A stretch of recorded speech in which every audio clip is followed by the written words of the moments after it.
ओम अज्ञानतिमिरन्धस्य ज्ञानाञ्जनशलाखया चक्षुरुन्मिलितं येन तस्मै श्रीगुरुवे नमः। नमो ओं विष्णुपदाय कृष्णप्रेष्ठाय भूतले श्रीमते भक्तिवेदान्तस्वामिनिति नामिने। नमस्ते सरस्वती देवे गौरवाणी प्रचारिणे निर्विशेषशून्यवादी पाश्चात्यदेशतारिणे। जय श्री कृष्ण चैतन्य प्रभु नित्यानंद श्री अद्वैत गदाधर श्रीवासदि गौरभक्तवृंद।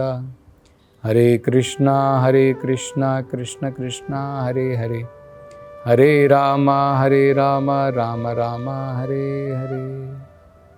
हरे कृष्ण। अब आगे वृतासुर इंद्र देवता से कहते हैं कि हे इंद्र, तुम एक महान देवता हो लेकिन अविद्वान हो। अविद्वान मतलब जिसके अंदर में विद्वता नहीं है, अज्ञानी जिसके अंदर में ज्ञान नहीं है। जैसे भगवान ने भी अर्जुन को इसी प्रकार से कहा था, प्रज्ञावादंश्च भाषसे, तुम पंडित की भांति बोल रहे हो लेकिन ये तो पंडित के लक्षण नहीं है। गतासून अगतासूनश्च नानुशोचन्ति पंडिता, पंडित की भांति बोल रहे हो लेकिन पंडित के तो ये कार्य नहीं होते हैं। कोई मर गया, कोई जीवित है, उसके लिए रोना धोना ये तो पंडित नहीं करता है। भगवान ने भी अर्जुन को इस प्रकार से बताया था। यहां पर वृतासुर कह रहे हैं इंद्र देवता से कि ये तो अविद्वान मूर्ख व्यक्ति के लक्षण है। क्या लक्षण है? वो कहते हैं, जो व्यक्ति माया के द्वारा, प्रकृति के द्वारा पूर्ण रूप से नियंत्रित है लेकिन फिर भी सोचता है मैं स्वतंत्र हूं, वो मूर्ख व्यक्ति है। असल में हम देखें तो हम स्वतंत्र नहीं हैं। हम प्रकृति के अनेकों नियमों में बंधे हैं और प्रकृति भगवान के नियंत्रण में कार्य करती है। तो असल में सबके कंट्रोलर भगवान ही हैं। ये तो बताया है वेदों के अंदर में, इसलिए तो भगवान को परम ईश्वर कहते हैं। हम थोड़ी बहुत चीजों को नियंत्रण में कर सकते हैं, कंट्रोल में कर सकते हैं, लेकिन सब कुछ हमारे कंट्रोल में नहीं है। सब चीजों को, हर एक चीज का नियंत्रण, परम नियंत्रण करने वाले भगवान हैं। इसलिए उनको परम ईश्वर कहते हैं। ईश्वर का मतलब होता है कंट्रोलर, नियंत्रण करने वाला। परम ईश्वर का मतलब होता है जो सबको कंट्रोल करता है, नियंत्रण में रख सकता है, वो परमेश्वर है। तो वो कह रहे हैं कि मूर्ख व्यक्ति, अविद्वान व्यक्ति जो है, प्रकृति के द्वारा पूर्ण रूप से नियंत्रित है, फिर भी सोचता है नहीं मैं ईश्वर हूं, मैं ही कंट्रोलर हूं, मेरे ऊपर कोई नहीं है। असल में देखें, हमारे कंट्रोल में कुछ भी नहीं है। अगर आप सोचते हैं, देखिए मान लीजिए आपकी इच्छा है मैं 20 रसगुल्ले खाऊंगा, आप खा लीजिए। आपने एक रसगुल्ला खाया, दूसरा खाया, तीसरा खाया, चौथा खाया, आप 20 किसी न किसी प्रकार से खा लेते हैं। क्या होगा? आपका पूरा पेट खराब हो जाएगा। तो क्या आपके नियंत्रण में है? सोचिए कि भाई मैं स्वतंत्र हूं, मैं 20 रसगुल्ले खा लूंगा आराम से। खा जरूर लेंगे लेकिन फिर उसका फल भुगतना पड़ेगा। 10 दिन तक डॉक्टर की दवाइयां खानी पड़ेंगी। तो क्या है हमारे नियंत्रण में? हम कभी सोचते नहीं नहीं मेरे नियंत्रण में, देखिए मैं अपना हाथ अपनी मर्जी से उठा सकता हूं, मैं जैसे चाहूं। भगवान ने अगर शक्ति निकाल ली, आपके हाथ में पैरालिसिस आ गया, आप इस हाथ को एक दूध का प्याला भी नहीं उठा पाएंगे। मतलब हमारे नियंत्रण में देखा जाए तो कुछ नहीं है। हम इच्छा करते हैं, भगवान प्रकृति के द्वारा, प्रकृति की शक्ति से सारे कार्य करवाते हैं। आप जब हाथ उठाना भी चाहते हैं, भगवान के सैंक्शन के बिना हम हाथ भी नहीं उठा सकते हैं। हम इच्छा करते हैं और उस इच्छा के अनुसार प्रकृति हमसे ये कार्य करवाती है। तो वो एक उदाहरण देते हैं। वृत्तासुर कहते हैं, अगर कोई व्यक्ति ऐसा सोचे कि भाई मैं मेरे कर्म के अनुसार मेरे माता पिता मुझे शरीर प्रदान करते हैं, तो वो कहते हैं कि अगर कोई व्यक्ति ऐसा सोचे कि मेरे माता पिता ने मुझे जन्म दिया और इसी प्रकार से एक दिन मेरा मरण हो जाता है किसी दूसरे जीव के द्वारा, एक जीव ने जन्म दे दिया, दूसरे जीव से मैं मारा जाता हूं। और उदाहरण देकर के मान लो हिरण है, उसको दूसरा जीव खा लेता है। कैसे खा लेता है? मान लो हिरण को शेर खा लेता है।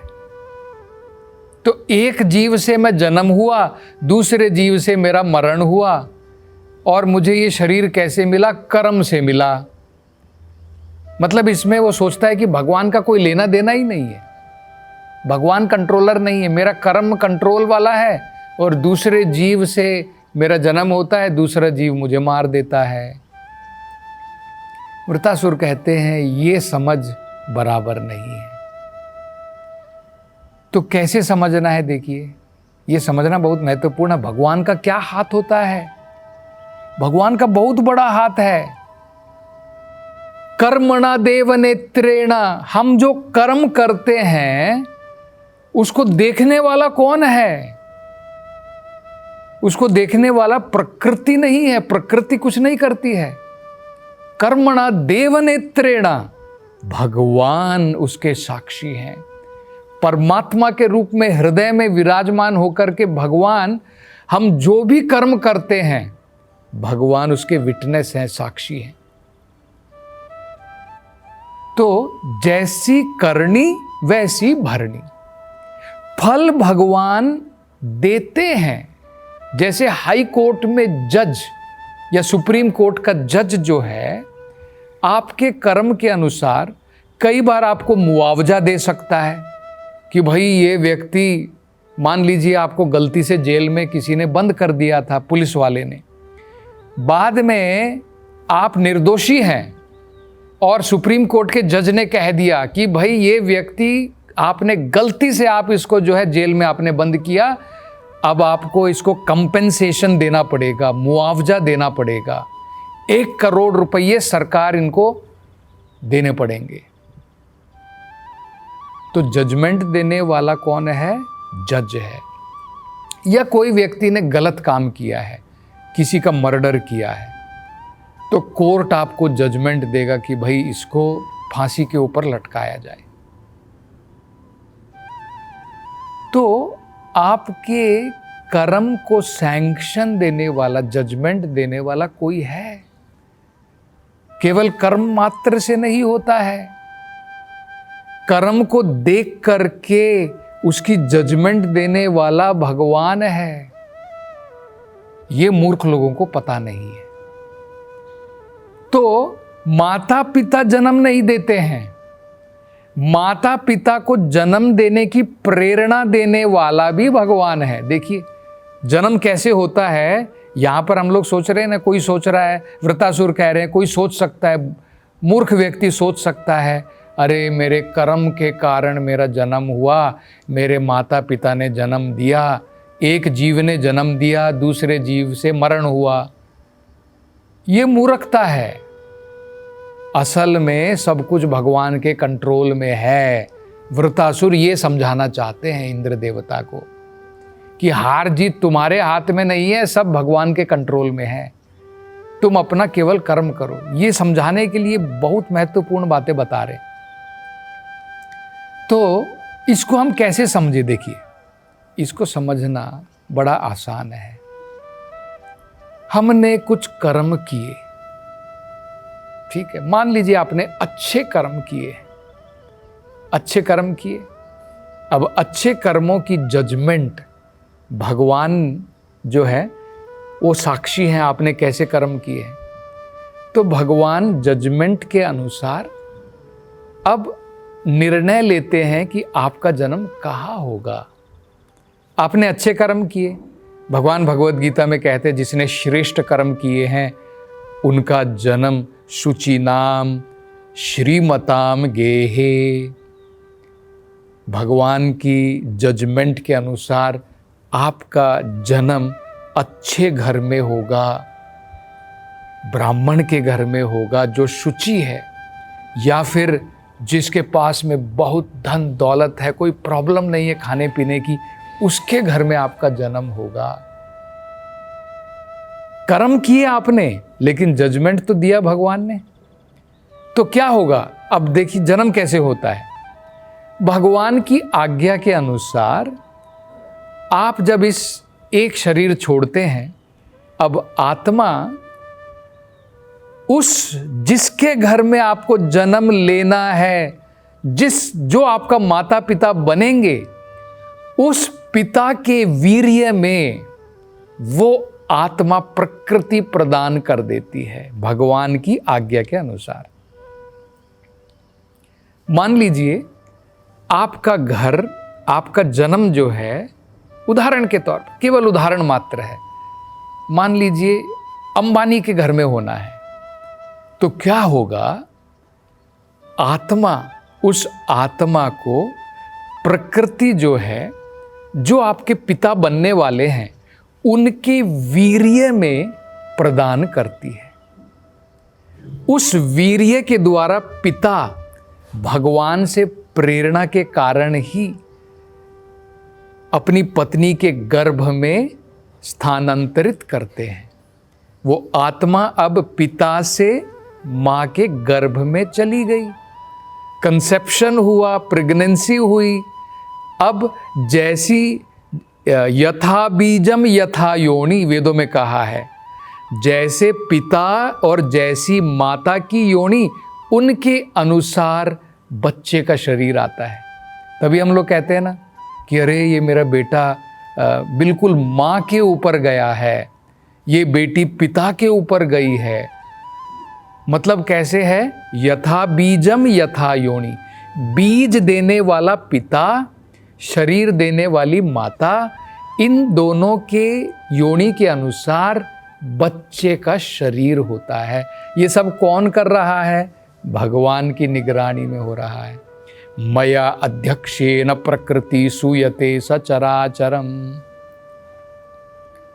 तो जन्म कैसे हुआ? माता पिता ने दिया, लेकिन माता पिता की वीर्य के अंदर में आत्मा को किसने डाला?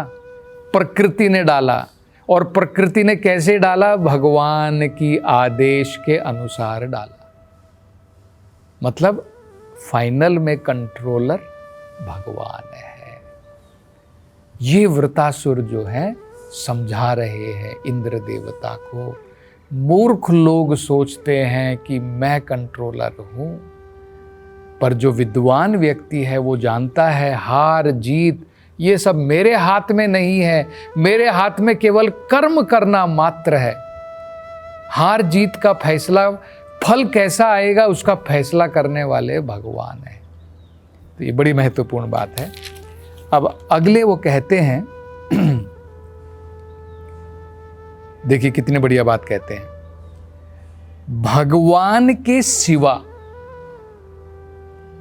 भगवान को छोड़ करके, ये एक चैतन्य चरितामृत में भी इसके बारे में बताया है। एक ले ईश्वरे कृष्णा और सब भृतया, एकमात्र जो कंट्रोलर है वो भगवान है। और सब भृत्तया, और जितने भी आप देखते हैं, चाहे आप देखें बड़े बड़े देवता हैं, ब्रह्मा हो गए, इंद्र हो गए, चंद्र हो गए, जितने भी देवतागण हैं, या भगवान की माया शक्ति भी क्यों ना हो गई, भगवान की माया शक्ति बहुत सारे कार्य करती है।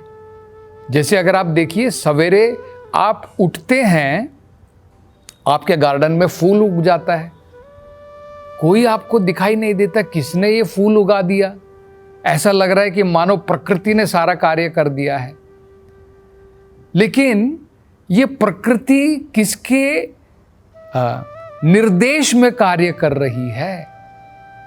ये तो भगवान के निर्देश में कार्य करती है। तो जितने भी जीव हैं, यहां तक कि प्रकृति भी इंडिपेंडेंट नहीं है। एकमात्र स्वराट, पूर्ण रूप से इंडिपेंडेंट मात्र भगवान है। ये भक्त सही रूप से जानता है, इसलिए उसे कोई टेंशन नहीं है, मैं हारूंगा, मैं जीतूंगा, कोई टेंशन नहीं है भगवान के भक्त को। असुर जो होता है वो सोचता है मैं कंट्रोल कर रहा हूं, अरे मेरी हार होगी, मेरी जीत होगी, वो टेंशन में रहता है, वो चिंताओं में रहता है। लेकिन जो विद्वान है उसको कोई चिंता नहीं है, वो केवल अपना कर्म करता है। वो जानता है बस मेरे हाथ में कर्म करना है, फल देने वाला भगवान है, तो मुझे क्यों चिंता है, मैं अपने कर्म सही प्रकार से करूं। तो बड़ी सुंदर बातें जो हैं वृत्तासुर इस प्रसंग में बता रहे हैं, बड़ी समझने लायक है। और आगे अब वो क्या कहते हैं उसकी चर्चा हम अगली कथा में करेंगे। हरे कृष्ण।